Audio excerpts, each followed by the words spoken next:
A new year rings in a new season in the OSA World Cup scene, and as tradition calls, we have the extraterrestrial key smashers leading us into it. 41 countries have stood up to the challenge to be crowned Osamania 7K World Champions. Welcome to the Osamania 7K World Cup 2024 Qualifiers Map Pool Showcase. I am Sergio85, and with me in the commentary booth is Mifa. Hello. It's been a while ever since we deal with the 4K World Cup on the last year, but now we're starting a new year with a bang. And this bang we call like the 7K version of the Osamania, and 2024 is gonna be something else that we come prepared for you. Well, if it's anything like last year's, I think there are going to be a lot of surprises. Maybe some of the favorites that we had from last year will be laying a bit low this time around or something like that. But like that's with any World Cup really. Like there's some layer of unpredictability, especially with the roster changes and all of that stuff. And there have been spicy roster changes, which like if you just saw the list on the wiki page. Ah man, like I already have a favorite grand finals matchup. Oh yeah, for sure. It's going to be tough when you consider the fact that the 41 teams in this World Cup in particular, I believe only top 24 teams will be able to move on to the next stage of the tournament. So the stakes are high, especially for the middle or the underdogs, you would say, to be able to compete forward into the tournament. So we'll see how it goes when we reach to that point. Yeah, and you did hear that right. There are 24 teams qualifying, an expansion from the round of 16 format we had last year, especially with the immense number of countries that signed up last year. Like, I think we got to that point where we should expand it, and basically all of the World Cups now will have the same number of weeks, if I am not mistaken. And also, given the round of 24 format, if I am not mistaken, the top 8 teams are going to be having a pretty decent advantage because they will be skipping the following weekend and will be starting the World Cup with a harder pool, essentially. Yeah, they'll get a free pass for the next week. So essentially, if you do very well or even super well for the qualifiers, you won't be doing anything for the next week and just watch the other 16 teams will to be advancing forward to the next round, basically. Well, anyways, I think we've done enough stalling.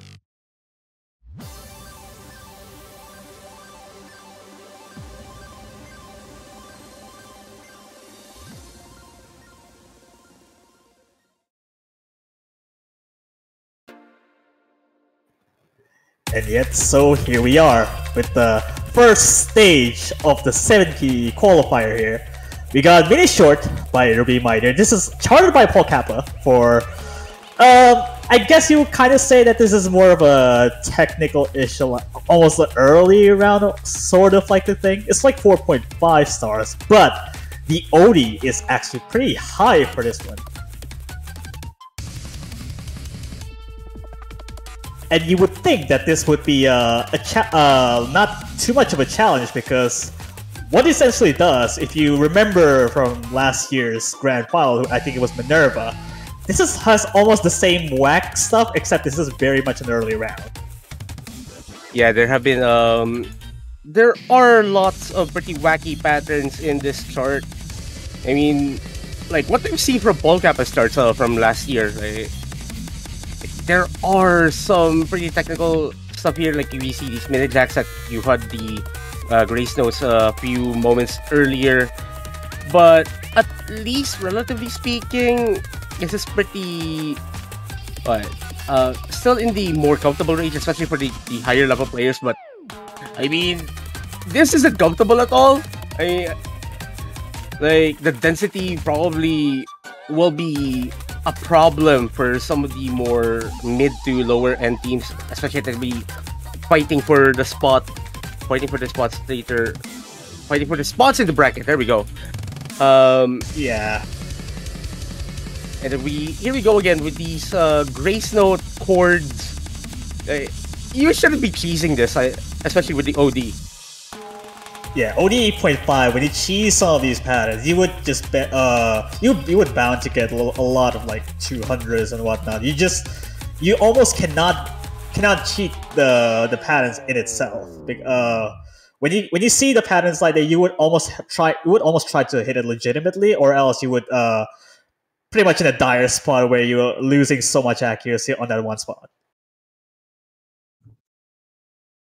And that ends the first stage of this qualifier set.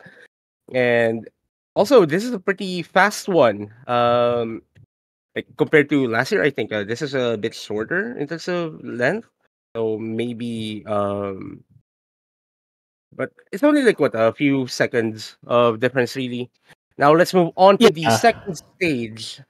And I think this is a pretty familiar artist to a lot of people here. We have Vortex by F777. And if I am not mistaken, this should be our more faster Rise chart here. yeah. This is our stream-based pick, and well, you would think of streams, you would more so refer to a little more the speedier stuff or kind of a delay stuff, like something like that. And this has the mix of the bunch, except it would compare this to like last year, which is also by the same artist. But this time around you're taking a sweet time on this one. There's not too much of a hard part. It's just consistently hard from start to finish. Yeah. Like some sort of consistent difficulty really throughout the entire chart.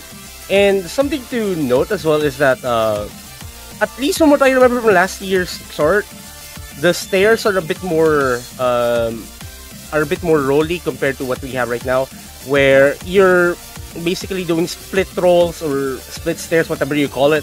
And now we're getting into the more bigger sweeps, and those are pretty difficult to get pretty difficult to hit if you're trying to get accuracy out of it.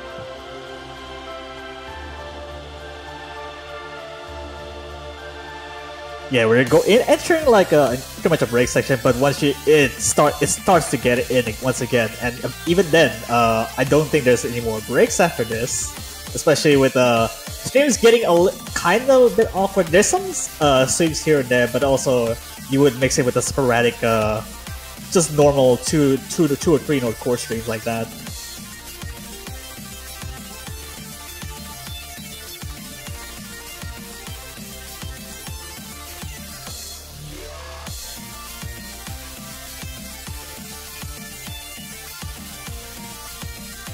It depends. It gets a little bit more rollier this time with I guess with a more full blown sweep on I think one like egg. Yeah.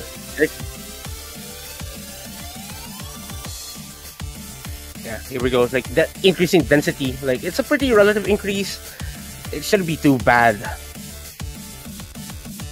But yeah, like that gap, I think that's like one column gap. Like I think some people have problems getting some accuracy on that part. I mean, back when I was playtesting this, that was pretty tricky because like you're more led to play an entire stair like as an entire sweep and not something like you're going to skip an entire column or something like that. Yeah, I'd say even with given the difficulty, I would say even with this OD is pretty standard. I guess you would call it more generous when you hit the streams like that on that kind of OD. I guess it's more a little bit more forgiving on the patterns itself. So.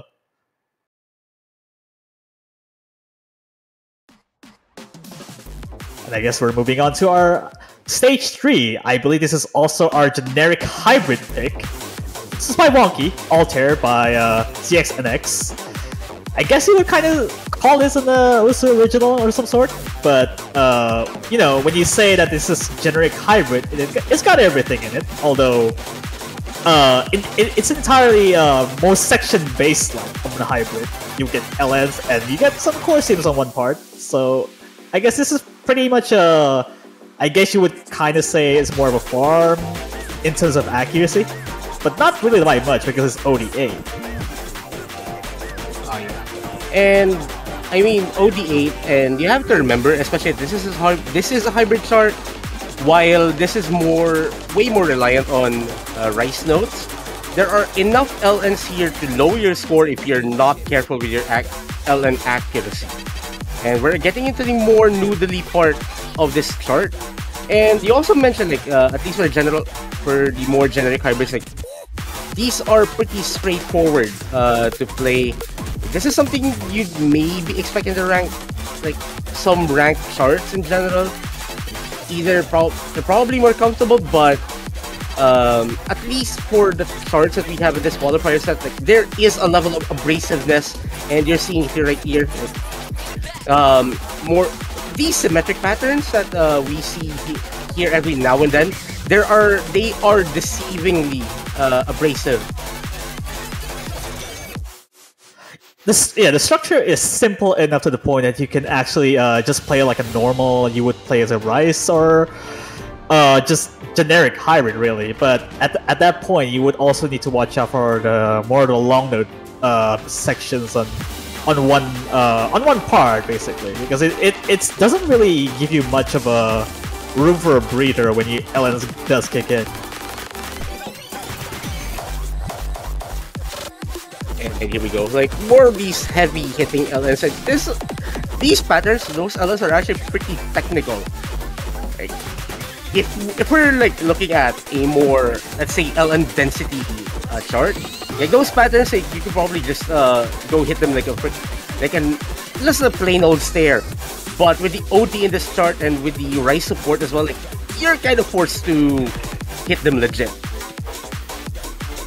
Oh yeah, absolutely, man. When the pattern does kick it like that, you would normally see that the pattern does get a little bit more straightforward. But I guess you can kind of call it unorthodox. But at that point, you just really have to constrain yourself to hitting one patterns and whatnot.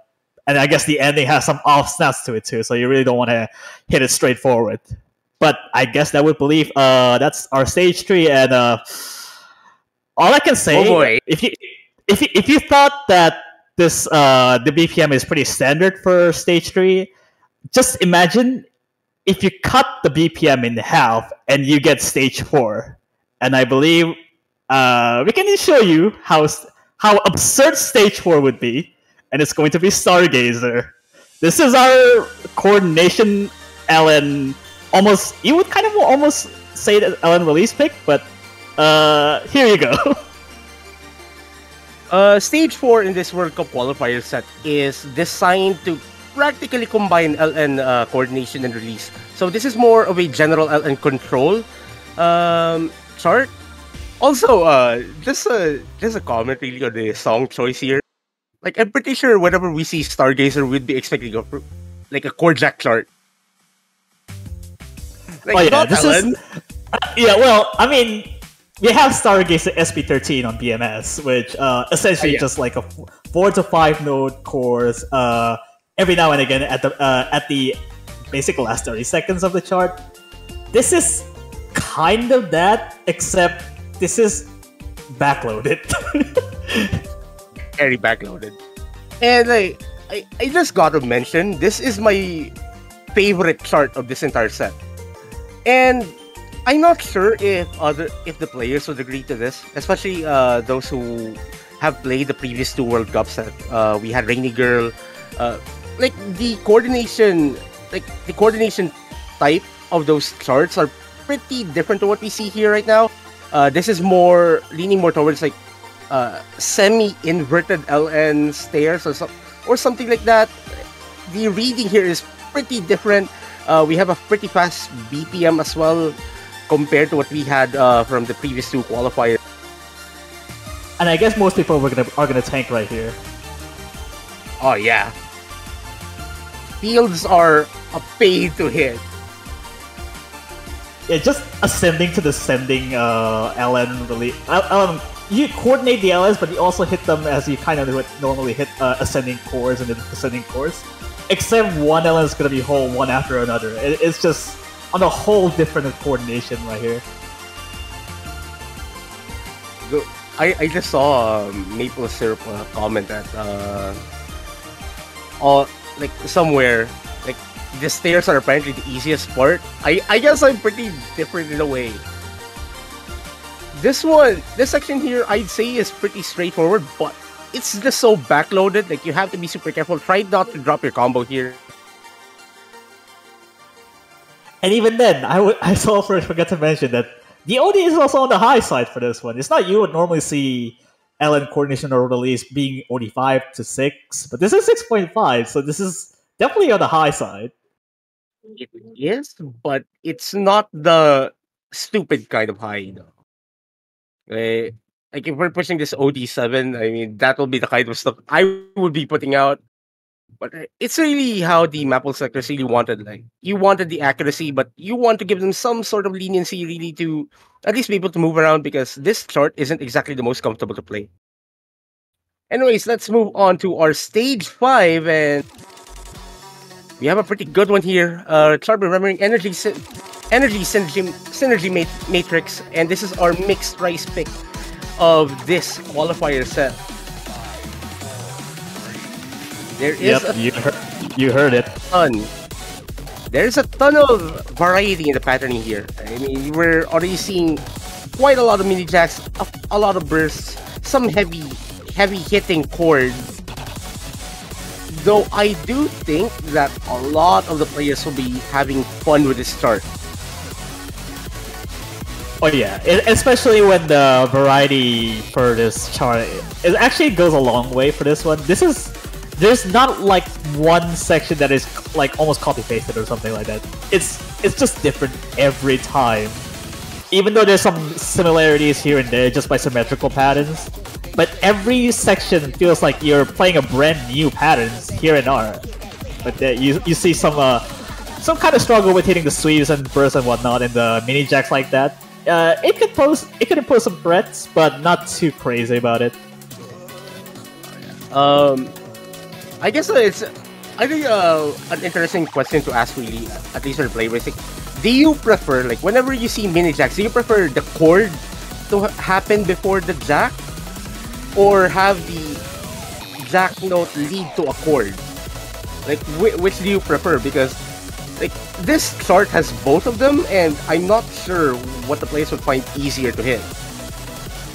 And also, I just see like a few spacebar mini jacks as well, and those are pretty much like the favorite thing I want to see whenever watching these Maple showcases like this.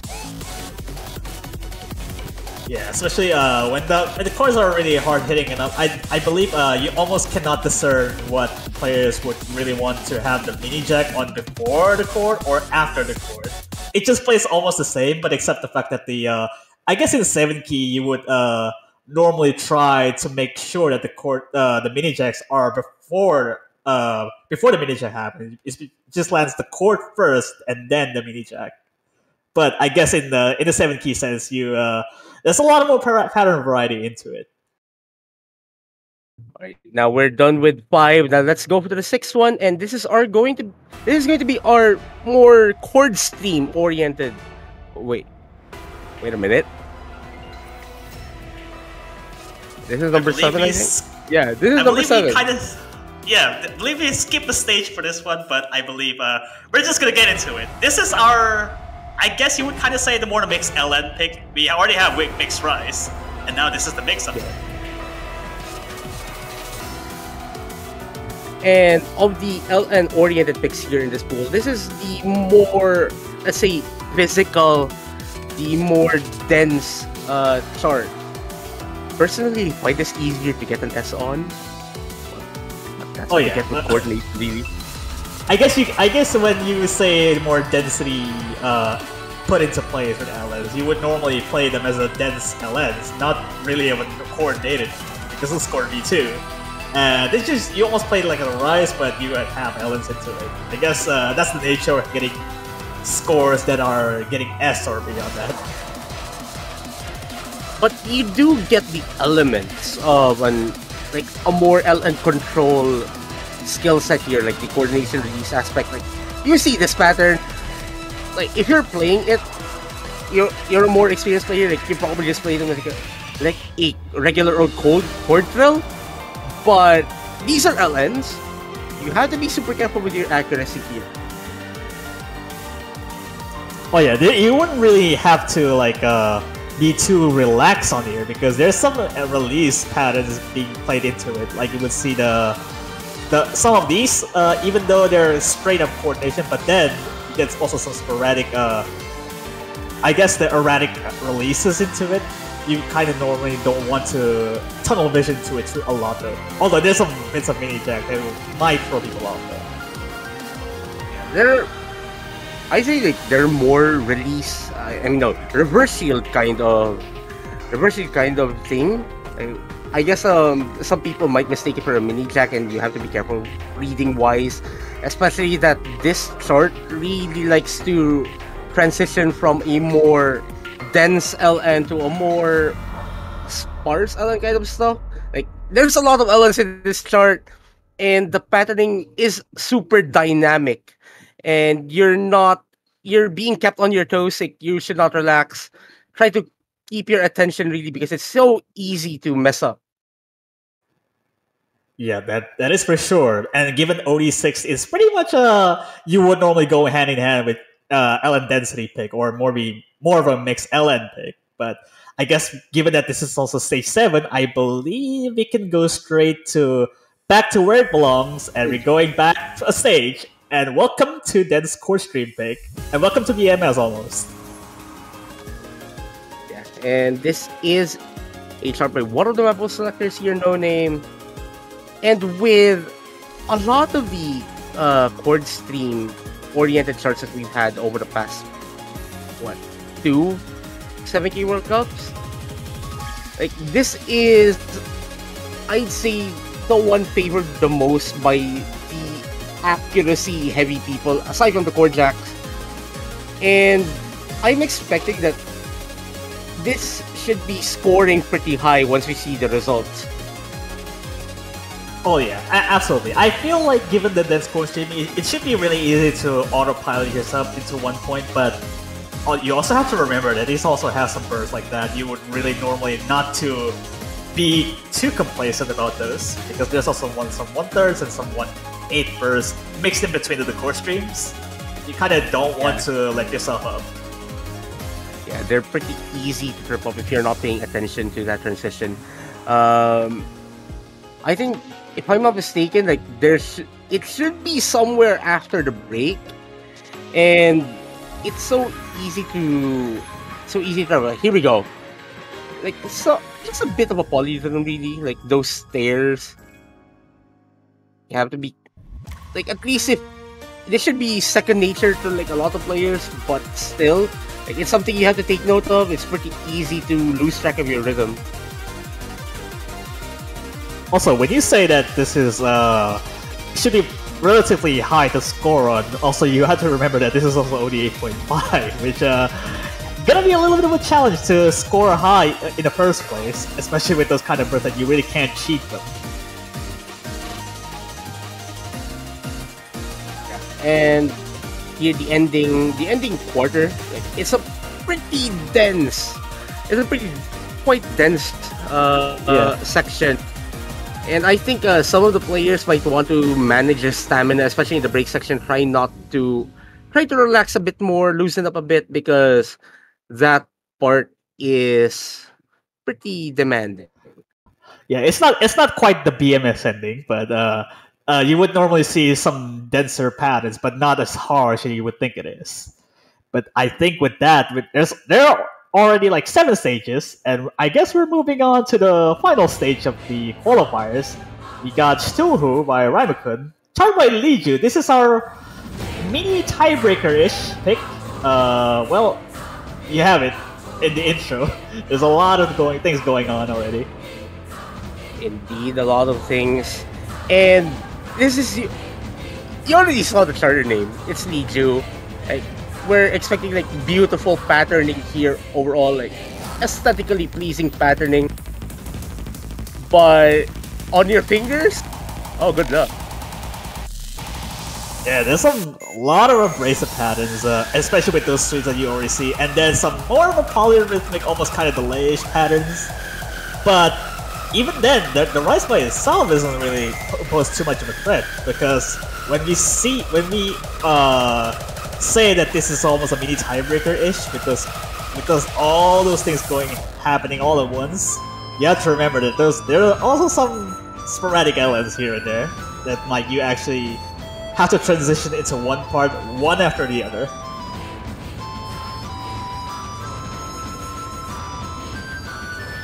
Also, this part is deceivingly hard.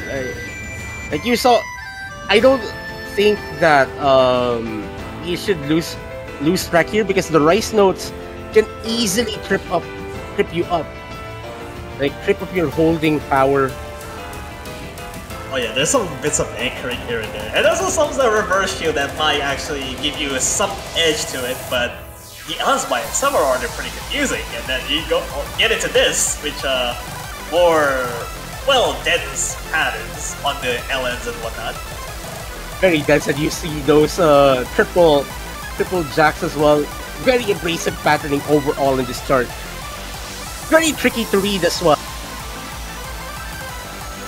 And then the core strings by itself, which are very one-dimensionally at most, but it's very to the point that you would normally not struggle the entire way through.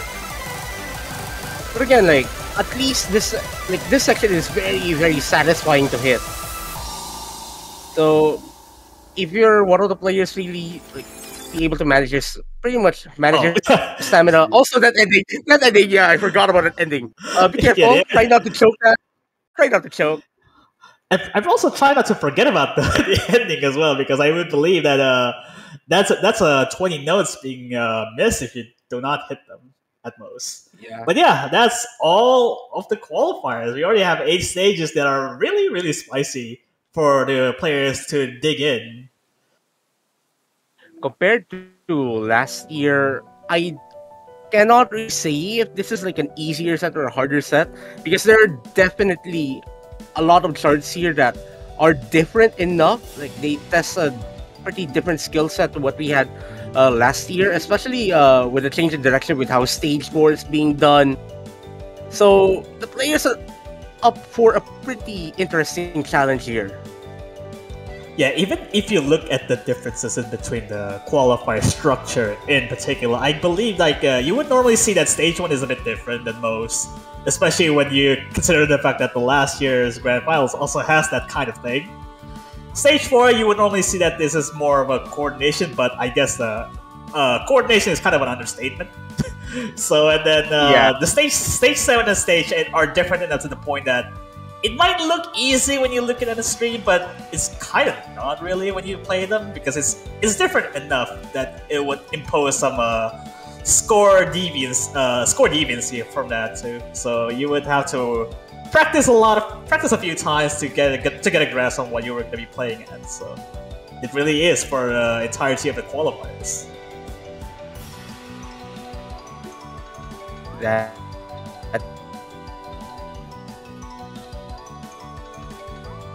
is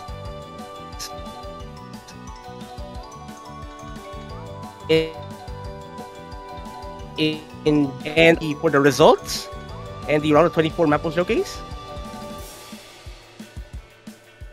Yeah, I believe we do have I mean, once we get to pass from the qualifiers, we get to see like the round of 24 once we already reveal from the qualifiers scores once we get until the next week.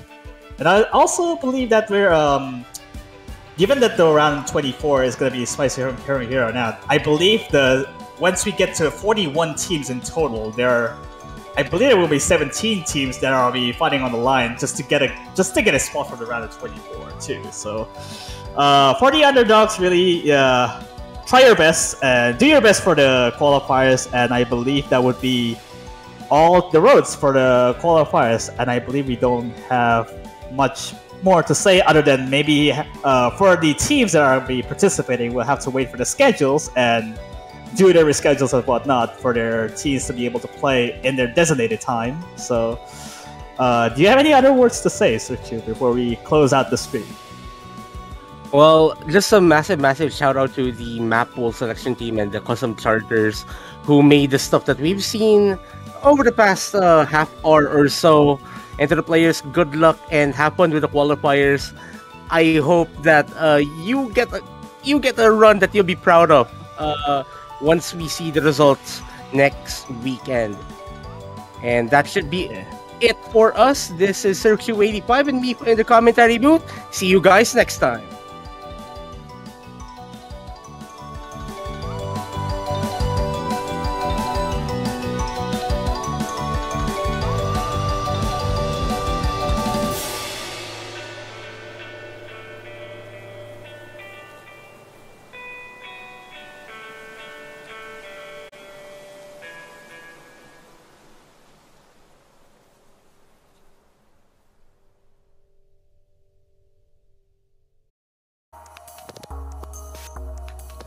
Hello, everybody. Welcome back to another stream for the Osu Mania 7 Key World Cup 2024. We have just finished off all of our qualifier lobbies for this tournament. We have our qualifier results. We have our round of 24 map pool showcase coming up, so a little bit of a new addition.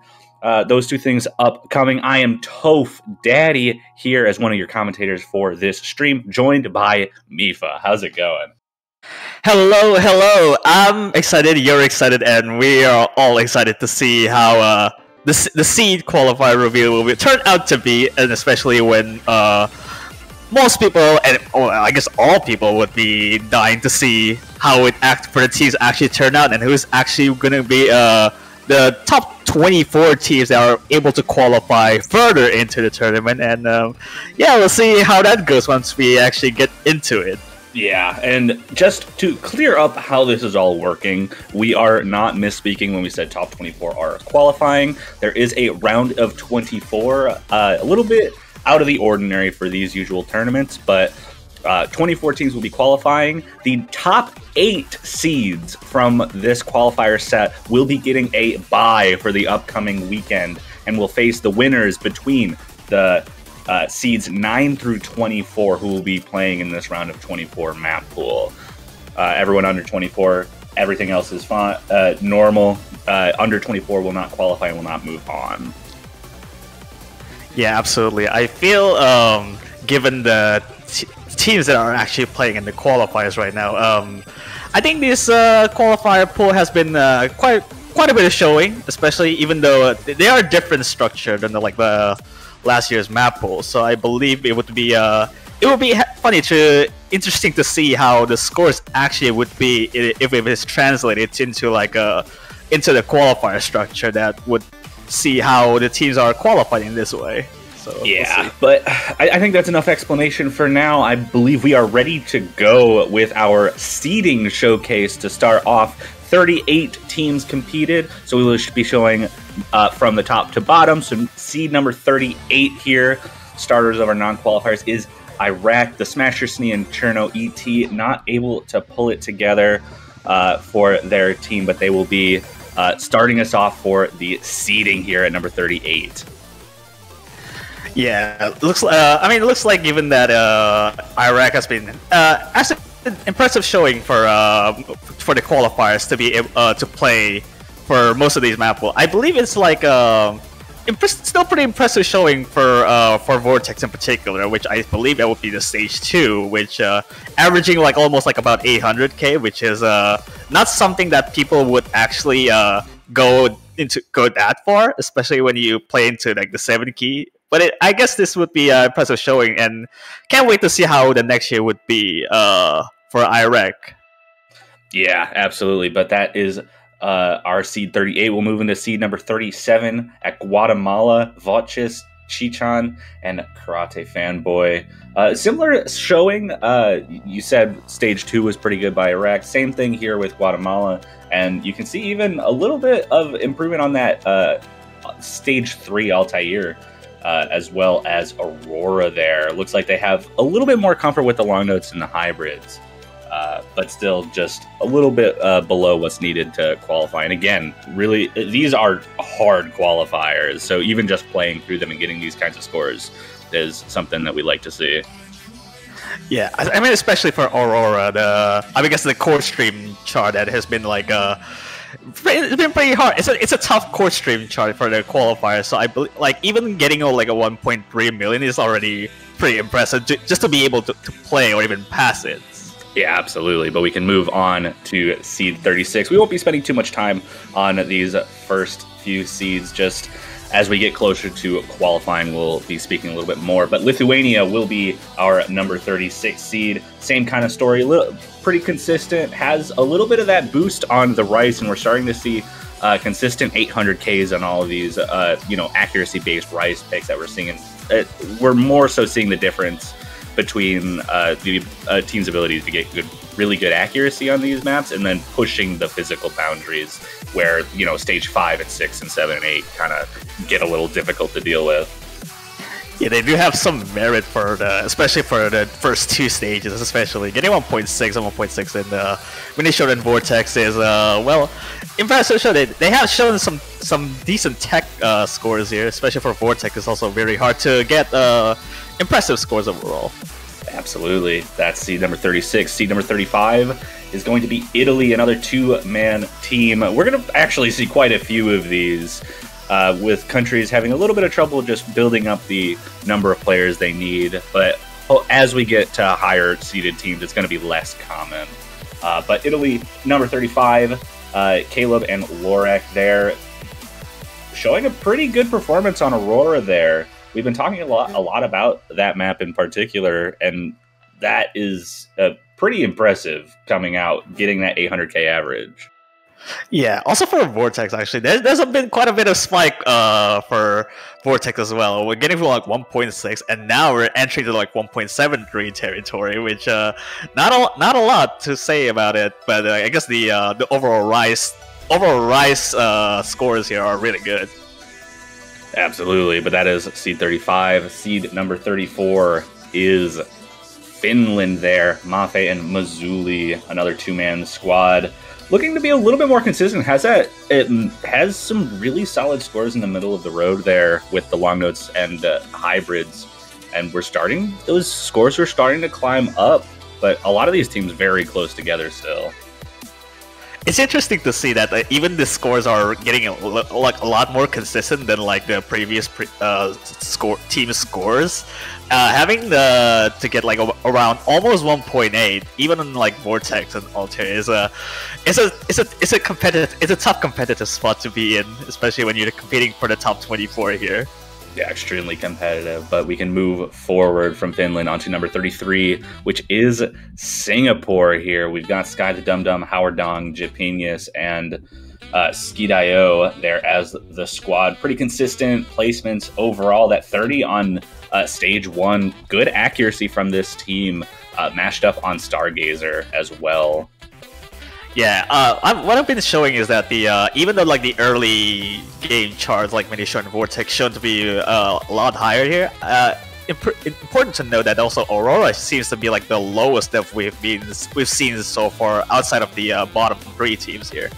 Absolutely, yeah. But that is Singapore at number 33. We'll move on to 32 at Ecuador, another 4-man squad with Guile, something along those lines. Edward, T. Wolf, and Steven. Still, we're inching closer and closer to hitting that top 30 mark in some of these. We have 3 ranked 30s. It looks like Ecuador actually has quite a bit of strength when it comes to those later game mechanics and physicality, but just wasn't enough to push them as far forward as they needed to be. Yeah, I think late game chart it would shine a lot more in this, especially when Ecuador signs up for the next year. So maybe it's some tough scores to watch out for once Ecuador actually qualifies for next year, hopefully. Yeah, but that is Ecuador at 32. Seed 31 is Switzerland. Akero leading the charge there with NC, 2BP, and Senkyu. Still hovering right around that low 30s range for all of these maps. Number 30 on Stargazer there and Altair.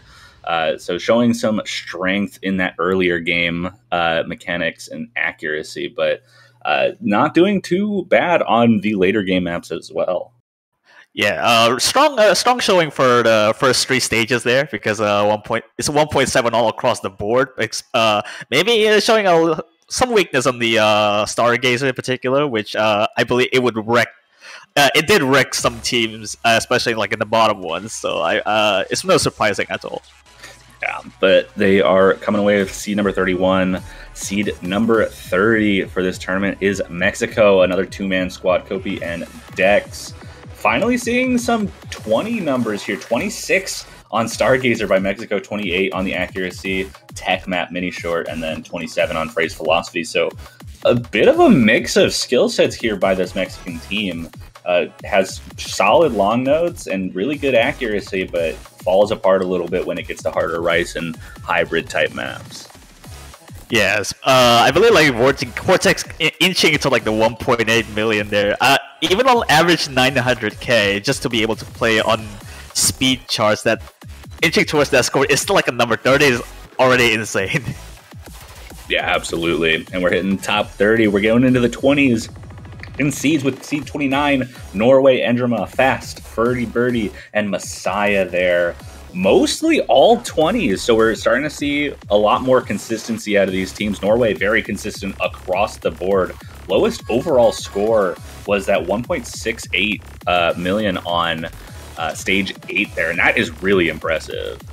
Now, remember when I said that Vortex, the last team was like around 1.8 million? This is already almost a 45,000 point difference, and that goes into like number 29.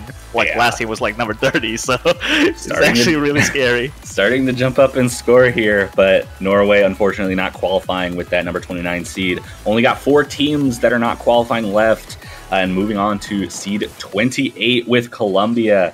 Net, Soifan, and Ago, all in the top 30 ranges for their qualifiers. Very close together with that Vortex score from the previous team, but showing a lot of consistency throughout for these last few. And I think we can expect a lot more consistency as we start getting closer to the top seeds. Now that's a tight spread for all of the charts there. Number 27, 28, 29, 26. Those are all tight spreads there. So even with Altair getting into like 1.86 million, that is like about number 27, which is kind of scary to see how the top 24 would be. Getting high. Having to average 930k just to get 27th on that is insane. But that is seed 28, 3 seeds left. Seed 27 is New Zealand, Robates, Do You Fart, and Kit there. Seeing some pretty impressive scores on the accuracy side of things, but it looks like the long notes and the higher difficulty maps got to be a little too much for New Zealand, just on the edge of qualifying here. Yeah, the Stargazer has been like a lower score so far, but I get the Vortex though. We're almost reaching to 1.9 here, even that it's still like number 25. So we'll see how the other better 3 teams that are just falls short to it. Yeah, just 2 teams left. Number 26 is going to be Czechia, Tipudo, Kuhari, and Grill Roasted. Got some strong play. We're starting to see some more strong names. We saw Cairo earlier in this low seed. We got Grill Roasted here in this 26th seeded team, and more consistency, but especially up on those higher difficulty maps with Aurora, Phrase Philosophy, and Cthulhu all being very strong scores, all individually qualifying in the top 24. If the first 5 stages would have been number 24, this team would have qualified, because number 24 is like the bare minimum to reach that. So close, but only one more team left that isn't qualifying. The most tragic seed of them all, seed 25. And I feel so bad about this. Macau, seed 25. Yeah. I do need to mention they were seed 24 until the very last qualifier lobby, and they got knocked out there. Yeah, very tragic. Very unfortunate to see. Even though Phrase Philosophy, the dense Allen chart is also really good too. It's like 1.88. It's even like almost breaching to the top 20 scores, top 20 team score there. And even though with Altair with 1.9, that's still not in the number 24 either. It just ended up being that the Aurora and Cthulhu kind of bringing them down, and that was really everything else was competitive with the qualifiers. But that is going to be our final non-qualifier in Macau. If you haven't heard your country come up and you were in one of the lobbies, congratulations, you have qualified. But now we'll be deciding who faces who in the round of 24 and who will be getting that bye from the top 8 seeds. Yeah, absolutely. And I guess we're moving on to the number 24, which is the almost getting knocked out early on. And it's Portugal, which is by three-man team by Rodrigo, Sunegg, and Diaccident. And this is already a tight spread for even at number 24, which conquers even more on Altair and Mini Short in particular, getting to almost breaching top 20. And I guess that what carries them out is that the Energy Synergy Matrix and Aura has shown really strong showing, but it is still very close. Very strong Rice players overall, having really good accuracy on Mini Short there and Energy Synergy Matrix, like you said. But that is going to be our first qualifier at Seed 24. Seed 23 is going to be Spain. Lucas Catoen, Shiro. I'm not going to say the rest of that. I'm not going to worry about it. And Ire Mini Krimi getting the 23rd seed, having a very strong showing. The first top 20 we've seen on Vortex there, needing to average that 950k just to get in top 20. Also worth mentioning that this Spanish team does not have Aitor like from last year. So even though without Aitor, they still managed to qualify just barely even with those. And getting Altair with 9.92 is already like an almost top 20 spot there. Absolutely, and that's going to be Seed 23. Seed 22 is going to be Denmark. Fritz, Stoom, Joel, and Melon. Some pretty old names there. Joel in particular. Been around in the community a long time, qualifying at seed number 21 with a very good accuracy score on Vortex. And pretty consistent placements outside of just that map. So we could definitely see some leaning towards like speed and accuracy from this team in the tournament, and kind of avoiding the higher skill ceiling kind of maps that we'll be seeing. Yeah, Denmark did not qualify from last year, so it's actually I'm very happy to see that this team was able to make sure they can actually play even further, like into the around the 24 later, and especially though 1.93 on Vortex, that is almost the top 16 material there. Absolutely, but that is going to be C21, C22. We'll move into C21 as Estonia, another two-man squad, getting it done with just, I believe, the first two-man squad that has made it into the qualifying teams. Arcexio and Hisela showing some strong performances. Altair and Stargaze are both at number 19 and very, very close to that top 20 on a couple more with Aurora, Phrase Philosophy, and Cthulhu. So good late game ability, maybe falling a little bit short on the accuracy side of things, but we'll need to leverage that to see if they can move on. You know what's mind-blowing about this though? Given even Estonia reaching to number 21 seed, Arcexio did get a top 2 scores on Stargazer, getting a 991k over that, and that alone carries that a whole lot. Yeah, extremely impressive scores there, and managing to make it into the qualifiers. We'll have our top 20 seeds coming here, with first starting with number 20. Sweden, we got Crady, Erase Self, Yoshiori, and Sad Cat. A lot of some more names that I personally recognize from being a part of this game a long time, and an extremely impressive Vortex score. These guys are going to be scary on that early game accuracy. Not only early game accuracy, their rides have also been pretty consistent across. Almost 1.9 million on every single rise charge in this qualifier. Even 1.94 Vortex is also a force to be reckoned with.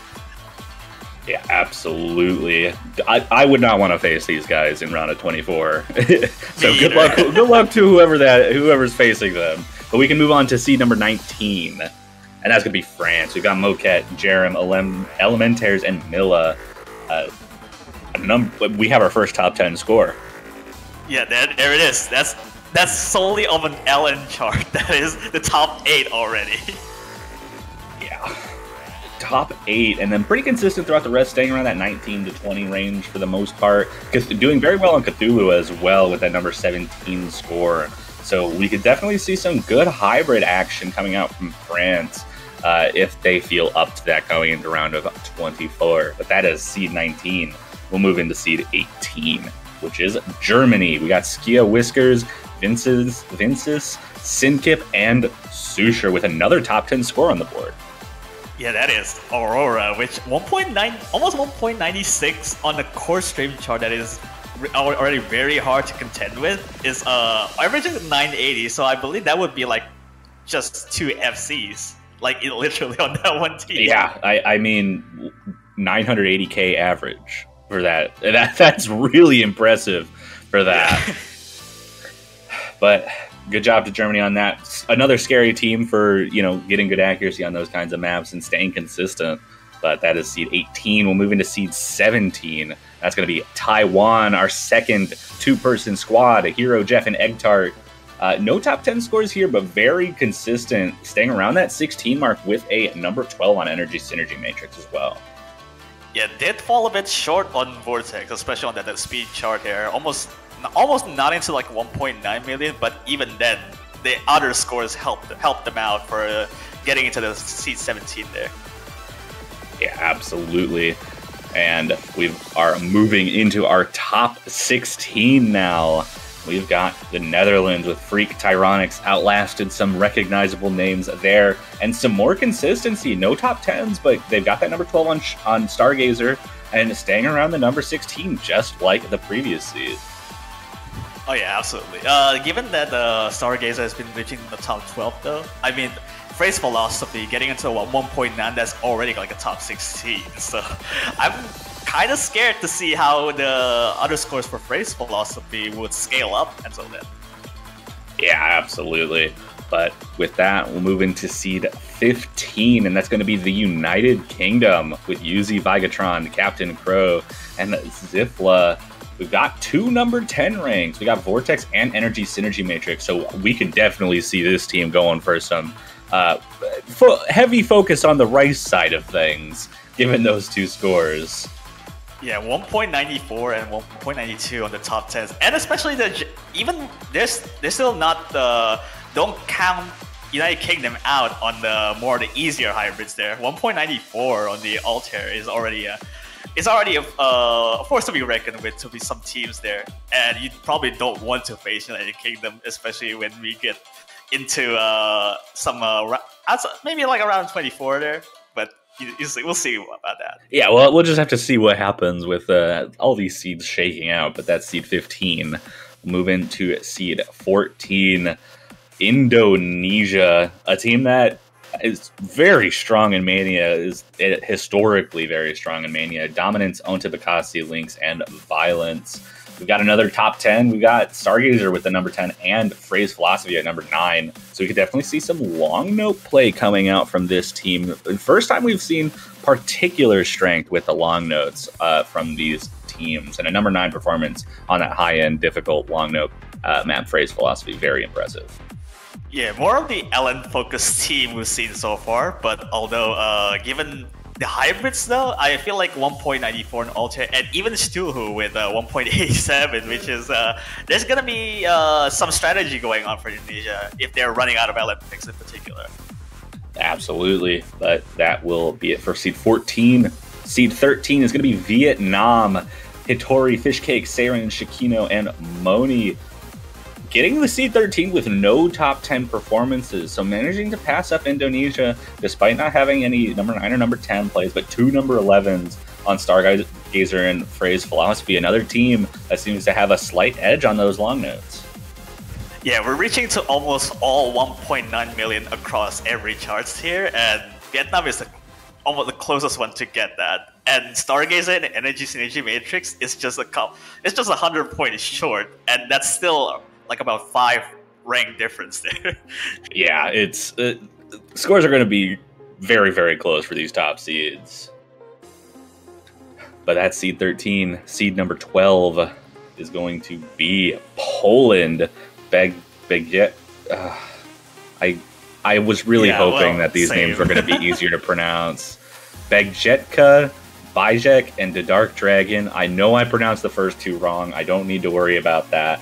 But 3 top 10 performances, all on the later end stuff. Aurora, Phrase Philosophy, number 6 and number 8, and then Cthulhu at number 10. Not really too surprising, given especially with the Dark Dragon there. I think Begjetka also very strong on those late game maps. So those 2 carrying the way with stage 6, 7, and 8. Falling a little bit short on the accuracy side of things, though. Yeah, there are some deviation, especially for the LN side of things, because Phrase Philosophy has been showing it in top 8, but Stargazer has a much lower score, and that's not even like in the top 16 even. And so it's gonna be if there are some long note charts that are really low star ratings in particular, this Poland probably might have some trouble with it. Yeah, but we'll get to that with when the pool comes around. But that's number 12. Going to seed number 11. It's going to be the Russian Federation. Got X-Devil, Timebuka, or Timebuka, however you pronounce it, Meiju, and Karez. Wow, what are these placements? Yeah, I'm sorry. 11, 15, 11, 15, 7, 11, 15, 11. That is wildly thing going on here. here. That's very interesting. But regardless, very consistent across the board. No one skill set seems to be popping out to me as particularly strong for the Russian Federation, but that number 7 on Energy Synergy Matrix, gotta have that strong Rice capability.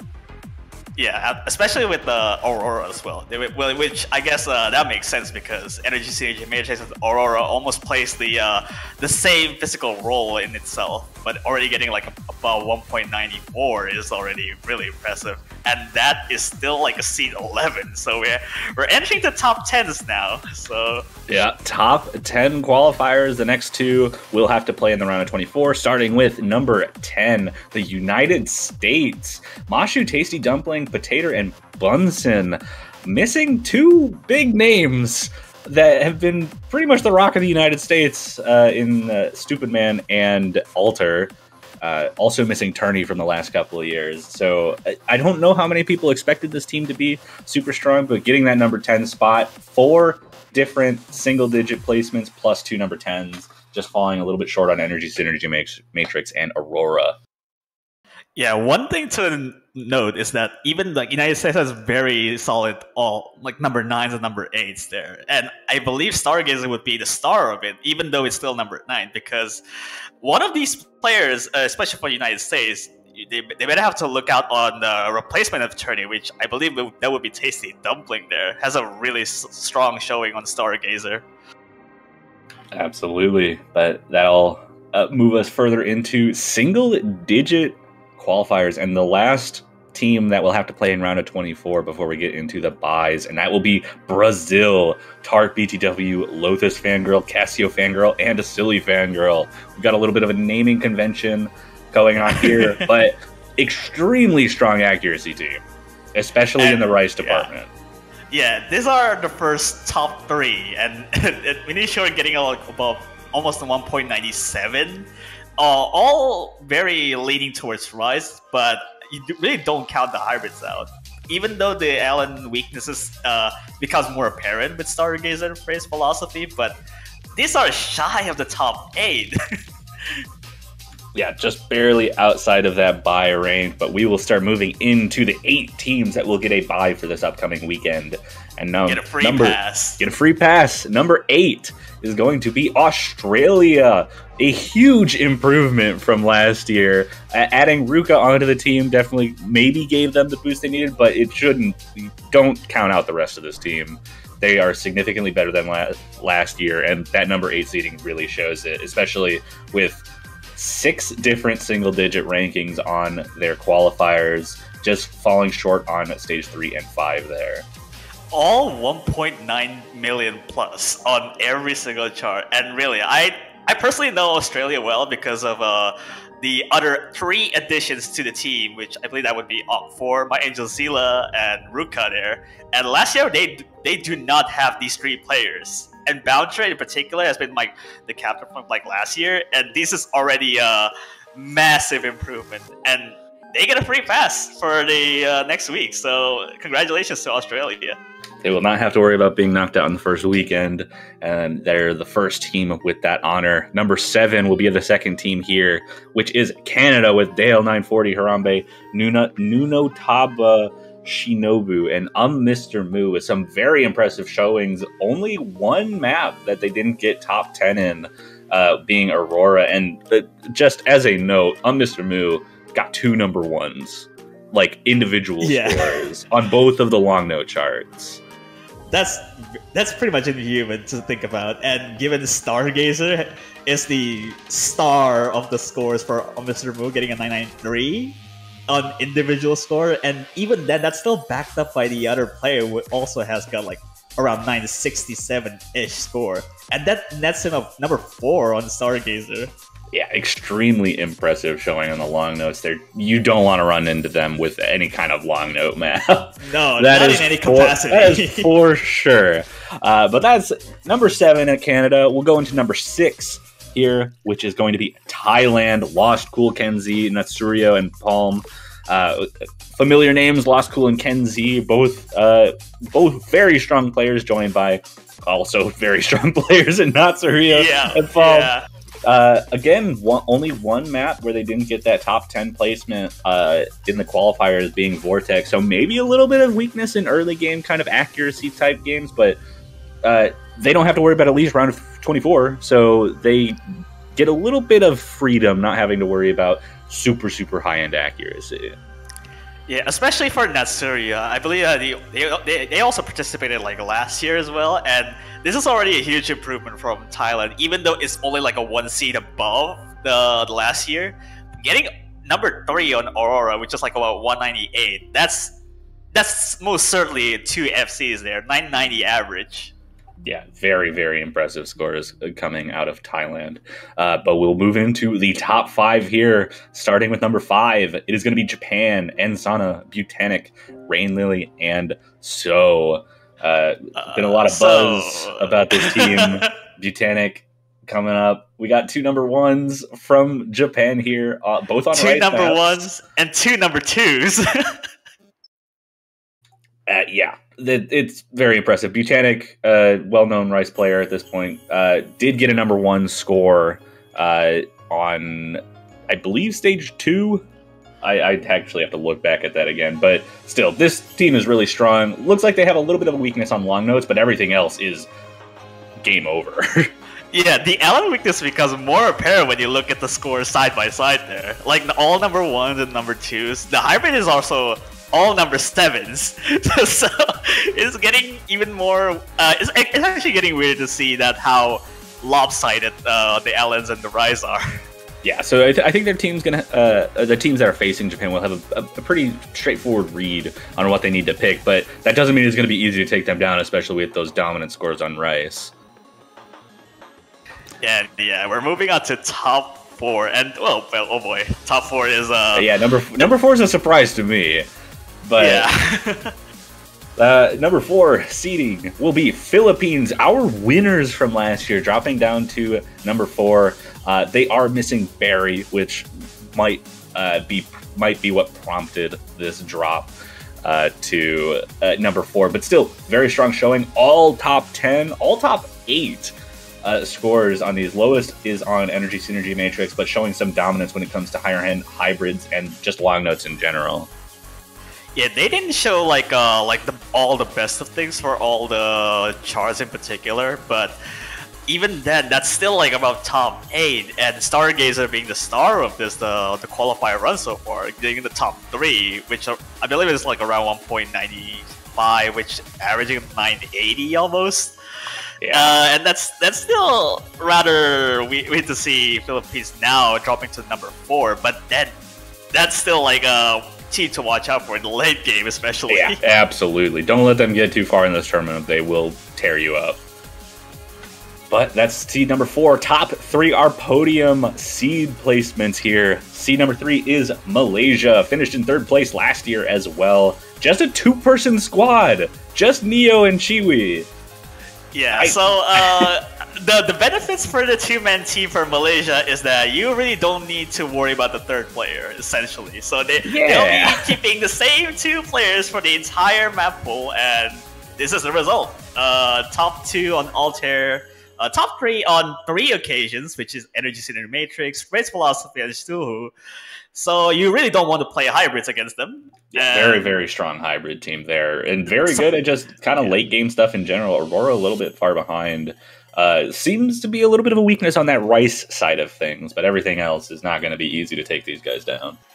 Yeah, surprisingly, even the early game has shown a little bit weaker than like the most late games. So that would be something to look out for.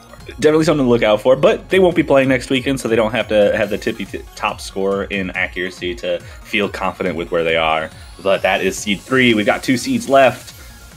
Seed number 2, perhaps not surprising given their history, but they were on a little bit of a low-down streak over the last couple of years, but made it back at seed number 2 is China. Satori, Van Wilder, Turks, and King Jiding.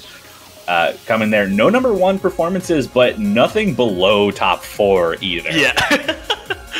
No, only number 2s, number 3s, and number 4s. And yeah, it's all 1.96 and above. Oh, I mean, I guess Energy Synergy Matrix and Aurora has a, I guess, couple 100 points short, but that's your seed number 2, all things considered. And yeah. even, well, everything else so far about China is just it seems really strong. You really can't pick out that much of a weakness in the qualifiers. So yeah, even that's still not a weakness too.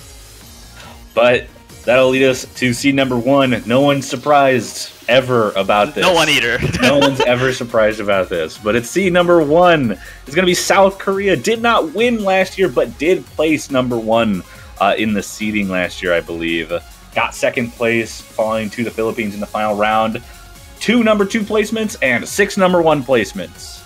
And 3/4 of a map pool gets number 1, and yeah, the rest of them are number 2. Not even lower than number 3. The only team to beat South Korea on anything in this qualifier set was Japan. Oh yeah, I mean, yeah, I guess that would make sense that South Korea versus Japan is a possibility, but even then, the qualifier scores did not really showing anything to us, as you can completely tell that it's immediately obvious. Yeah, so we're gonna have to see South Korea on the late game in particular. Yeah, that stage 6 score is disgusting. That is an average score of 997.5k. Yeah, that alone is already like about 99.90+% of both players, essentially. Sure is, but that is going to round out our seedings. We've got our top 8 getting the bye for next week. We've got seeds 9 through 24 playing in the round of 24 next weekend. And I mean, there's not much left to do other than move on into our round of 24 map pool showcase to give us an idea of what these players are going to be going for, going to be facing each other with next weekend. Yeah, that's all that is left for the, even with the seed reveal there. The number 9 to up until number 24, which have to be playing against each other in the round of 24 map pool showcase. Let's just say that the map pool itself is still really challenging, especially when you compare it to like the last year. So you really don't want to catch a breather, especially. Yeah, I think something just to kind of mention about this map pool compared to last year, it is an extra pool, so there's going to be a little bit of different difficulty scaling compared to last year. But round of 24, I'd say, is slightly easier than round of 16 from last year. I think the difficulty is going to start ramping up to either even out or be a little bit harder than last year overall. Yeah, it's historically has been to be at least a bit easier than like the qualifier counterpart. Although qualifier that does have some more of the early game stuff, but this is more leaning to the early game stuff in the round 24. So hopefully the teams that are really strong in the early game should have no problems encountering these map pool. Yeah, absolutely not. But without further ado, we can move into the first map of our map pool showcase. We'll be going into it in a similar order to what we saw from Porky and WC. We'll start with the Rice, move into the long notes, and then the hybrids. But we got Luminaria by Lime, our Rice 1 map for the Rice 1 is 24. Going to be this more speedy-ish chart here, almost similar to like the F777 from like the qualifier, except this is a little bit more varying degrees of speed because the snaps are kind of changing in itself. Yeah, that beginning part has a few changes where it goes into 1/3. There's a few extra 1/3 changes later on, but they aren't like detrimental to the flow of the map, I think. I think as long as you're capable of reading through them just fine, you shouldn't have any issues. It might cause a little bit of an accuracy break if you don't fully notice that the 1/3 patterns are there, but it shouldn't cause too many issues for these players. What I did find is that it's not very dense, but it is fast enough to mess you up if you make a misread. Yeah, I think it's still very easy to misread some of these because the snaps by itself is already varied enough to the point that you really don't want to sharpshoot way too heavily on this one. Yeah, sharpshooting can definitely be very difficult on maps like this, especially with the low density and high speed. And with what I always notice is that it can be a little bit difficult to read exactly where notes come from when you have you can see throughout this that they're separated. There's columns between the notes that are empty, and that can kind of mesh things up together. But the players who qualified for this tournament shouldn't have any issues reading through it. Yeah, you also did get some breather here and there, especially when once you get into the last quarter into it. But once those things to kick in, I believe that would be probably the more meatier of the chart, even though some has some difficult patterns on the screen by itself, even if there's some mini anchor there. Mind the minor speed up in that section that we just saw, though, by the way, because it does change BPM slightly there. Goes back into just what we were seeing before with this speed map. A few doubles and triples throughout, but nothing to make it too dense. Just kind of focus on the stream accuracy and you'll be fine. Yeah, and that pretty much just about wraps up for Luminaria, our speed pick for round of 24 here. And I believe we're going to be moving on to our next Rice pick here. I believe it's going to be Rice 2. And this is probably an Osu original, once we see on the last year's World Cup or something. Tails DK's Range Drop here. A core stream pick. I guess the similar thing that would be in comparison to would be Primitrix from last year. Yeah, definitely. Similar vibe to it. It has a similar vibe to it. I think the patterning and density is easier on this for sure, but it's the chord stream map. It's going to be relatively simple. I think a lot of the players in this are going to feel like this is very comfortable. It really is just a difference between whether you can read the density or if you can't. Well, as far as core stream go, this is just Primitrix does have the same vibe of nothing really spikes too much into it. Although maybe the layer maybe slightly changes to be a little bit more difficult, but this literally has the exact same pattern structure into it. Except this is a little bit faster, but maybe lighter.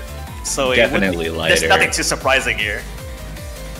Yeah, there's a couple of difficult sections in this. I think the ending definitely bumps the density up just a little bit. I believe the ending has a little bit more of a double stream focus. You can see a little bit of those double stream bursts throughout this, but the ending definitely pushes the envelope on that.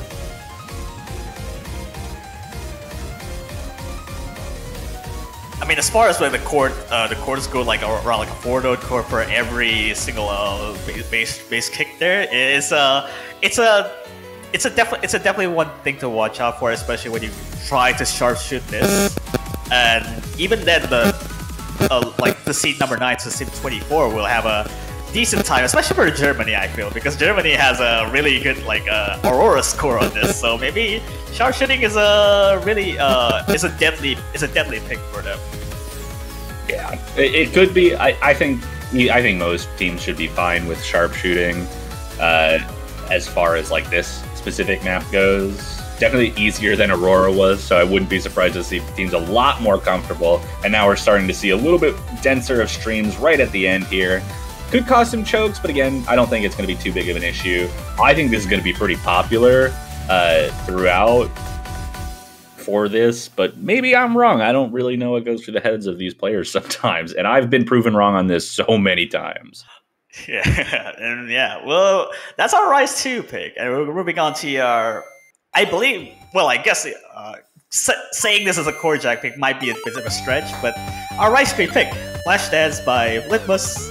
This is charted by Jinjin, and as far as core jack goes, this is different because the speed is 130 BPM, which is quite fast actually for a round of 24. Yeah, but the structure of this is really kind of weird if you don't play like a speed core decks. Yeah, I think this is... I would put an asterisk on Core Jack for this. It has the hand motion, like you have the right hand motions to be a Core Jack pick, but it's not really stamina draining in any real meaningful way. There's just really awkward kind of Jack and mini Jack patterns throughout this, and a couple of long Jacks on that 130. I think there should not be any issues with players keeping up with this for the most part. I think the coordination of this is where the difficulty really comes out. And for teams that are really comfortable with this is going to be an absolute brutal sharpshooting kind of map.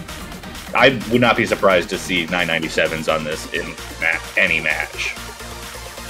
Oh yeah, I mean, given then, like even the hand motions like this, it's a bit hard to tell just by looking at the chart alone, because you really have to play it just to get a sense to feel how this would actually play and contain within the chart itself, because the hand motions are, it does keep changing altogether from one hand, and for some reason there's a two hand like that. So you really have to get it to play a little bit more for that. Yeah, but there's not really much else to say. It's kind of an unorthodox Core Jack map. It's not straight Core Jacks. You get like beat long breaks throughout most of the entire chart, and a lot of the like Jacky sections kind of give you off beats where some of the transitions between notes aren't even Jacks. So it should be pretty comfortable, I think. Yeah, I'd say this is more akin to like the what's that, like 8 Dan chart, which is like Overworld, I believe, in the 7-key Dan course, which I believe that would have the similar vibe between it. Just because this is slower than that, but it's still really hard to contend with. Yeah, but that'll be Rice 3. We'll be moving into our next Rice pick, Rice 4. It's going to be Banka. This one and Rice 5 are both, I think, could fall under tech. This is like the dedicated tech pick, though.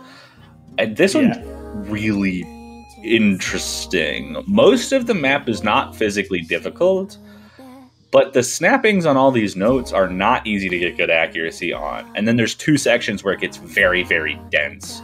So you cannot even just focus on accuracy the whole time. Yeah, saying this technical is a kind of an understatement. And given how sporadic the chart really is, the patterns by itself, you really can't even predict what's the next section is going to be.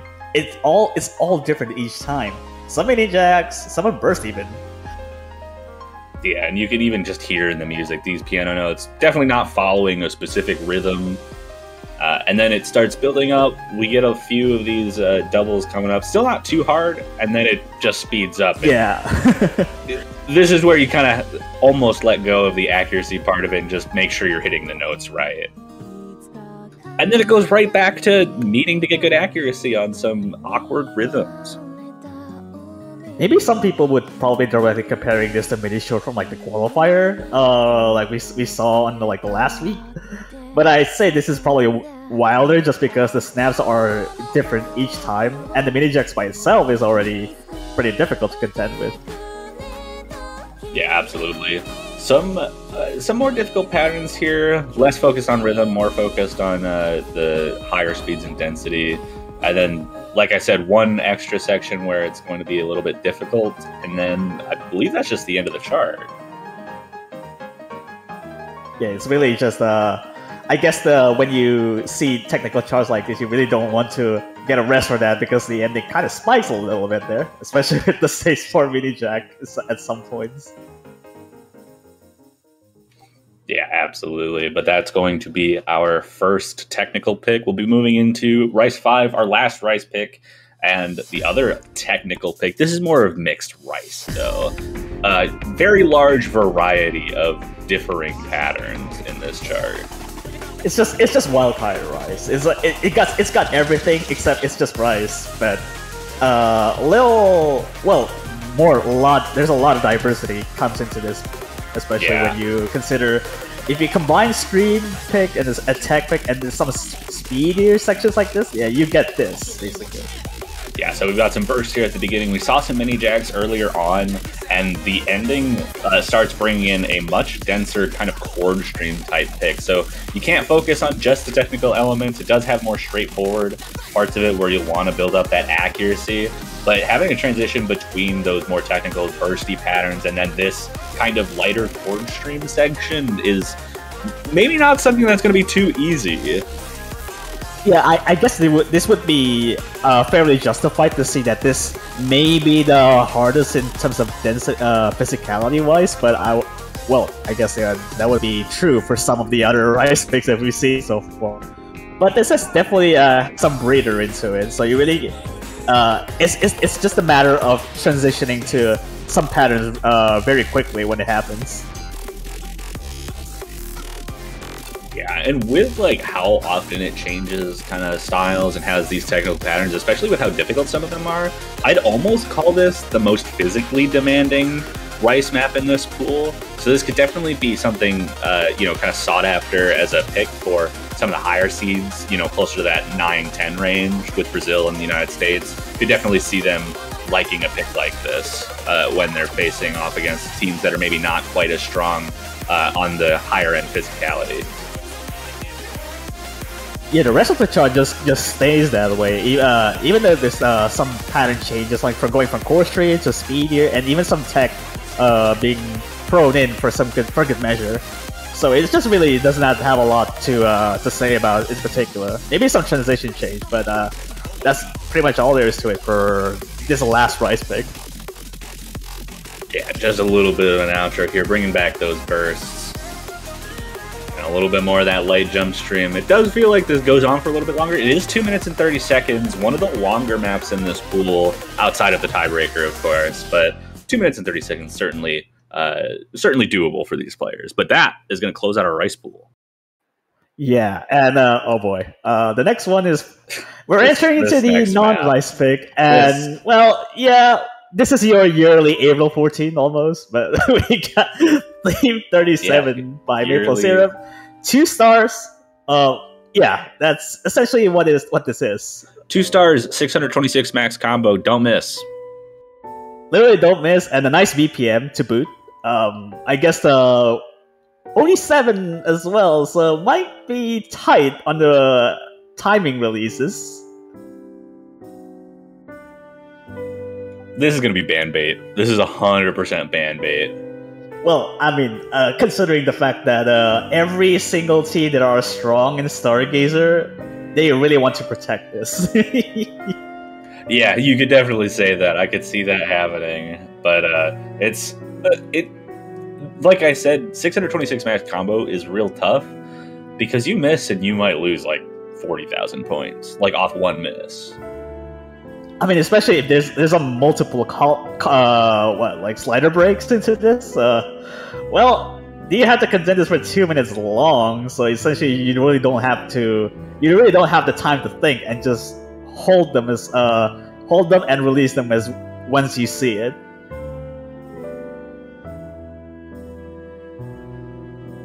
I don't know what else to really say about this. The coordination requirement on this is absolutely ridiculous. Even for good long note players, I think. Like, I mean, Turney's doing really good, but they are very well known for being able to play this kind of coordination. I mean, no shot. Like, Turney is really, really really skilled at coordination stuff like this. Even like April 14, Turney did really get a really good score on it, like a double S on it on V1. So there's that. Yeah, but this is our yearly Avril 17 or Avril 14. We got our 2-star map that's harder than most of the rest of the pool. It's fine. Yeah, it's fine. Although I would question about the song choice in particular because this is way too calm for an Avril 14. I guess the Archive soundtrack does give it to you, though. Sometimes it's just gotta be like that. But that's our first long note map. 70 BPM. No more Avril 14. we're not doing any more of that coordination stuff. We've got our density long note pick. This is Chronoxia, our long note 2, and OD6, so a lot easier to handle accuracy wise. And I think just as kind of far as these goes, this is going to be the most approachable long note map for pretty much everyone. I mean, it kind of doesn't make sense to me as to why this has lower OD than that one. This is started by Legio, by the way, not No Name, as you can immediately tell from the difficulty name. So this is pretty much your standard LN density pick, like kind of like Prayer Philosophy, but this is way easier than that. Yeah, much easier than Praise Philosophy. There's almost no kind of coordination necessary for this, other than like your basic kind of reading and. I don't even know how to really say this properly, but you don't need too much coordination in the same way that you would for LN1, of course.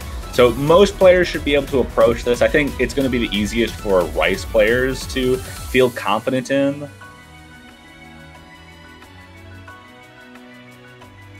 It's also relatively short too, so you really don't get much of a breather aside from this, actually, from this section. But other than that, it just kicks a gear into motion like this. You get more into that denser LN section.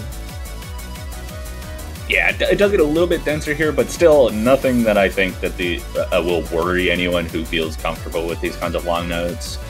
I would say that this is the kind of thing that a lot really good long note teams might want to avoid. It's certainly on their pick list, but it's not going to be their first choice when they're really good at long notes. But it is going to be the kind of thing that I think really good Rice teams are going to have chances to break a point on.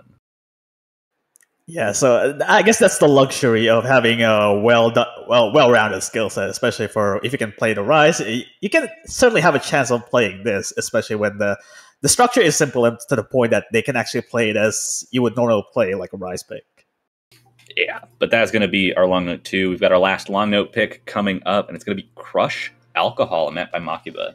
Shoutouts to Malt for having this pick in that tournament, and this is probably the I guess same difficulty, although albeit a little bit harder. But this got the structure to a point that this almost feels like pretty much an LN mix, as it says on the thing. But it definitely doesn't require quite as much coordination as LN1 did, but it does still have some amount of coordination. I think the first half especially will show a bit more requirement in terms of that coordination, especially this section here. Those are not easy patterns to get. I don't know if they look easy, but there's shields. There's a few, like having to hold down the long notes through as extra ones start coming along and having to like stagger the releases is definitely very difficult. There's some bits of Running Man 7 keys going on here on that one. Yeah, something to note though is that once you get out of this first section, the coordination kind of takes a back seat. It starts being more about the density and especially the ending Kiai. Very straightforward to get good accuracy on. Very straightforward to kind of bring your accuracy back up to, maybe a level that feels better. Yeah, it's almost all just kind of buffer, but not really. I guess the coordination does kick into gear when these patterns are definitely on the more diverse side of things, but especially when you consider the fact that this is almost the same feel as like the LN density pick that we've shown on that we've seen. So, especially when towards the ending, if you do lose focus on the ending, you're gonna have a harder time recovering. Yeah, this ending definitely gonna be certainly a little bit more of a break from the coordination side of things. I think this is gonna be very comfortable, and I think most people should be able to build up their accuracy from this section. Yeah, these are really sporadic 3-node LN chord stream. Just throwing into gear, there's some bits of 1-4 here and there. But once you get to the end, you really don't stop with your coordinating your LNs, because there's some one LN being whole, and then the rest of the video is just chord stream almost. Yeah, just a little bit to kind of spice it up towards the end, but that will be it for our long note pool there with Crush Alcohol. Yeah, that is it. And yeah, all that's left is just the hybrid and the tiebreaker. And we're moving on to the first hybrid. I guess the Altair pick of the round of 24. This is Cosmoscape by No Name. Also, the difficulty is pretty much just a nod on the qualifier itself. But this is a hybrid that is pretty much almost plays like an Altair. Just easier. Yeah, it's pretty straightforward. I do think that this kind of shows, kind of bluffs you a little bit at the beginning, because the start of this map is not too difficult. It's real straightforward, and then like about halfway through, it starts showing its true colors and gets actually quite difficult to handle. But even then, I think these players are going to be fine on this. I mean, as far as BPM goes, this is relatively slow for a hybrid like this. So maybe, even though the rise pad is maybe simpler and maybe easier to get, but the L is maybe tougher because of the lower BPM that you have to release some of them. Yeah, absolutely. Nothing too difficult here. Still maintaining a very straightforward structure here. These can be a little tricky to get good accuracy and hold combo on. But yeah, right about here is where it starts getting a little bit more difficult to hold on to it, especially if you're not so strong on the hybrid side of things. Yeah, you might tank some of the LN core shape that just goes ascending double stairs and descending double stairs like that, but at some point you really have to coordinate like these one of the repeated two LN holding properly. Might actually lose the focus right there, and it would be really bad if that happens. Definitely very possible to lose focus there, especially with the long notes and the rise kind of swapping which one happens first. The rhythm's a little bit weird to get right, but then the ending definitely kind of bumps it up a little bit with that LN coordination required. It bumps with every two note chord that are now LNs basically. So you kind of have to hold one side and getting the chord shape and the LNs right, one after the other. Yeah, I could definitely see things swapping towards the end of this map, because a lot of the first half is just going to be like making sure you keep your accuracy, but that ending can definitely cause misses. But that's going to be it for our first hybrid. We'll move into hybrid number 2. This one, I think, is the easiest. But take that with a grain of salt with some of the patterns throughout this. It could be kind of difficult to get good accuracy on, though the OD is very low at OD5. But this is going to be pure silver by Juha. Yeah, I mean, OD5, there's a reason for that. It's just because while we label this as a technical hybrid, you kind of have to note that these has a lot of graces, and it's littered throughout this map.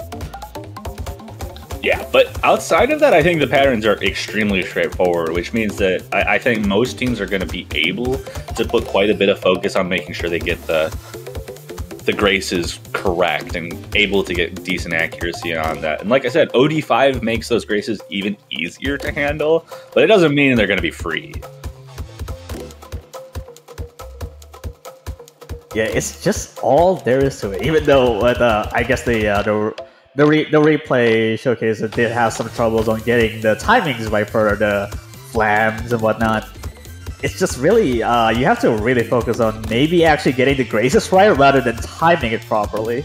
You kind of can cheese it, but at that same level, when playing against teams, you kind of don't want to cheese it too much.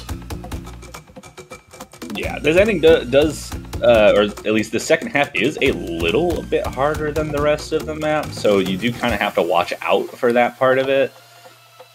But it's still, like I said, I think this is the most straightforward hybrid, just with a big focus on making sure you can get the good accuracy on the flams. And then just goes into more, a bit of wacky as staggered releases almost.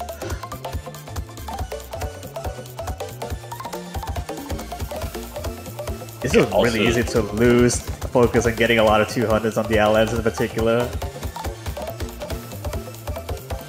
Definitely is. Can definitely lose yourself, especially with the added rise difficulty that comes with this, even though it's very similar to what we were seeing earlier on. There's not a whole lot to say other than maybe if you're using a skin that may actually has some detriment to getting the release timings properly, this might actually be a bit of a disadvantage. But other than that, it's just that's all there is to it for this pick. You really can't rest yourself into thinking that the LS might be easier just because you have a skin that helps your reading, but maybe not the accuracy. Yeah, definitely got to be a little careful on that kind of stuff. But that's our second hybrid. We've got one hybrid left and one map left before the tiebreaker. Yeah, and that would be, I believe that this is the most wild card of the wild card of the hybrids, and that's there to it. Freshest Vacation by Makiba. Well, there's not a whole lot to say for this pick in particular. It's just, if you took Pure Silver and you just mesh it in with Cosmos Gate, and you get this, basically. There's just a lot of differing patterns throughout this. I think this is difficult in a similar way of Hybrid 1 there, at least in the same kind of range. But this, I think, is a lot more consistent with its difficulty throughout, whereas Hybrid 1's difficulty was kind of spiked in a few places. Yeah, especially with some of the elements that kind of doesn't release it on the next beat or so. It's just it's kind of tough to deal in, especially, and you have to contend with the other things as well in this chart. Maybe some of the anchors might be a little bit rough too.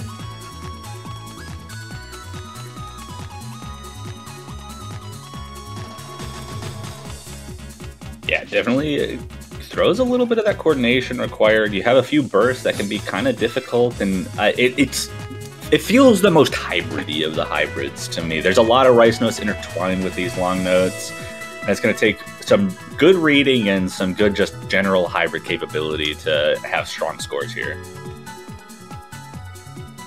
Yeah, you do get some breather right here, but that would just happen most of the time for every single song out there. It's just breather from the middle, and then once you start getting into the harder stuff, it just goes wild with everything. And that pattern as well is kind of it's kind of funny to time it properly, especially with the spacebar. Yeah, definitely is a little bit funny. Continuing on with that general theme with a lot of kind of awkward rice patterns, got some bursts, and then this repeated pattern, don't mind block it please. Yeah.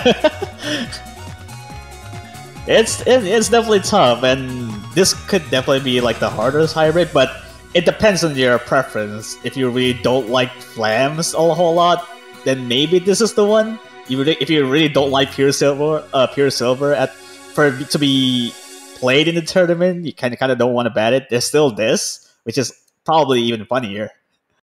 Yeah, it's going to be an interesting one. I think all these hybrids have their own levels of difficulty and could be a little bit of a sore spot for many players. But that's going to be all of our regular picks coming out of this pool, finishing with Hybrid 3. Just got one more map left, and that's going to be our tiebreaker. Oh boy, the tiebreaker. It's pretty majestic, and when I say majestic, it's 12 times more majestic. This is a massive new crew, Majestic 12. This is almost 6 minutes, and well, it's just pretty much tie-breaking beat map. This is a tiebreaker. That's all you need to know. The notes that we were given say banger. That's it. That's all there is put in the notes. And that's all you really need to know. It is a banger, and it is a tiebreaker. It's got a huge variety of patterns.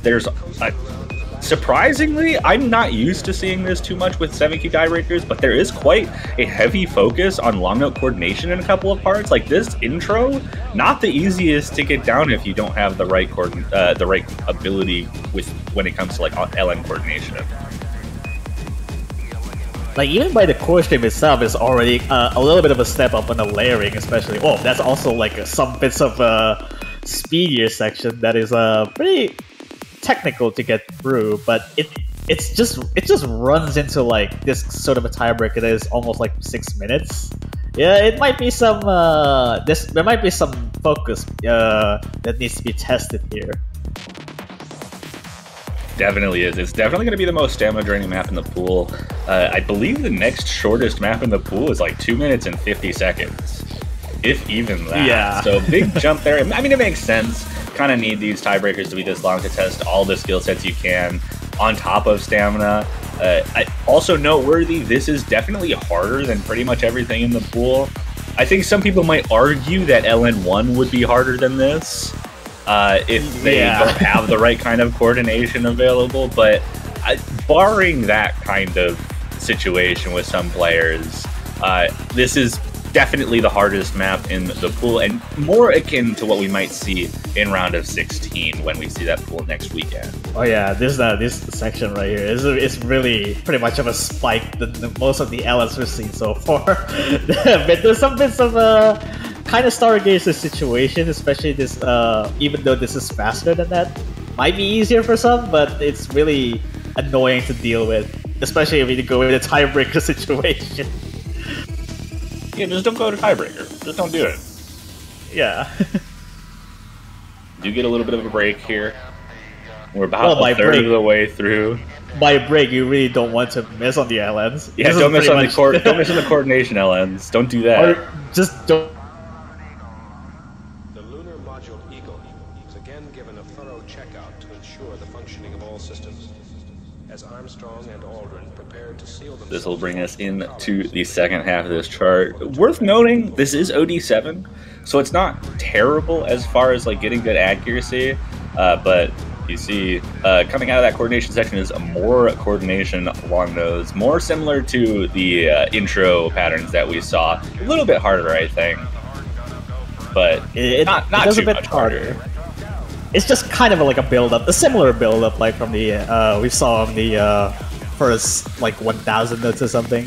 This is pretty much it. It's just literally the exact same structure, but we get to a little bit more chordy-ish, almost chord jack almost.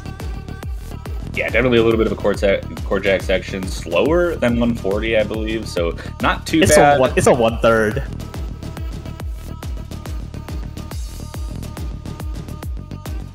Oh my, that might be actually annoying because of the there's some 1/6 burst after the chord jack as well. It might be a little bit tricky to get through if you just only focusing on the chord jacks by itself. Yeah, especially with these long notes coming in here, I found these long notes to be extremely difficult, more difficult than the earlier faster long note section that we saw. I think it definitely kind of highlights what I said earlier about how the long notes kind of play throughout this map, which is pretty coordination heavy throughout. Oh, we're actually getting to the spicier stuff with a little bit of a slap. Oh, I guess a bit of a slap there. One hand.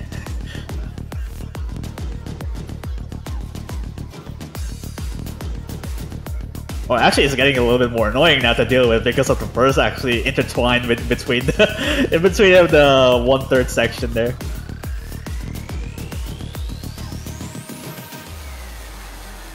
Yeah, get a little bit more of a break here. A couple of small bursts there, but this is just going to be building up to this ending here.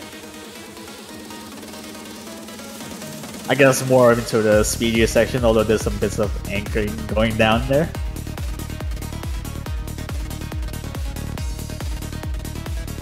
Yeah, a little bit denser in terms of the rice. I don't think this is the hardest of the rice that we see throughout the chart. And then it just brings in some long notes. I think this is also kind of a theme that we saw where each section kind of starts with a more rice-heavy version of the section, and then halfway through it, it adds long notes to make it more hybrid-y and long note heavy. So it kind of, you see that throughout pretty much the entire chart. Yeah, absolutely. And that's pretty much it actually for the rest of the 6-minute tiebreaker here. It's just there's not quite a lot of surprises, although it's the fact that you have to really focus in on transitioning every now and again. I guess maybe this section is a little bit of a spicier. Yeah, a little bit spicier than you might think for the outro, but that is going to finish off at the anchor. Tiebreaker. 7,400 combo. Yeah. Yeah, there is it. 7,410.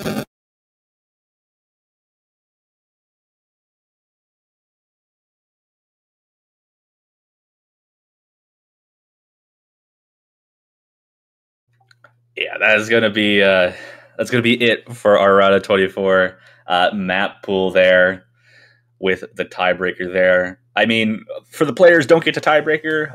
For the viewers, please do get to tiebreaker, because I'd love to see the nerves come out there. Well, that's the contradiction.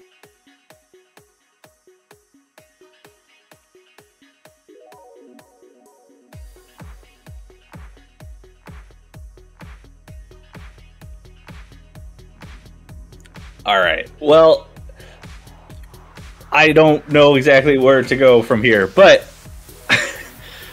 that is going to be our round of 24 map pool. We'll see all of the players next weekend. Those will be streamed on OSU Live. The schedule for the round of 24, the 16 teams who will be playing in it, will be released very soon, at least for the players, and then they'll be finalized by the end of the week. As we said, seeds 1 through 8 will not be playing next weekend. They'll get a nice opportunity to see the rest of the teams play, with seeds 9 through 24 having to play through this for their lives in the tournament. But there's not much else to really say about this. Not much else to say about the round of 24. Good luck to all of the players and teams who qualified in one of the top 24 positions. Yeah, we hope to see you guys next week for the first round of match play in the OSU Mania 7 Key World Cup 2024. We'll see you guys then.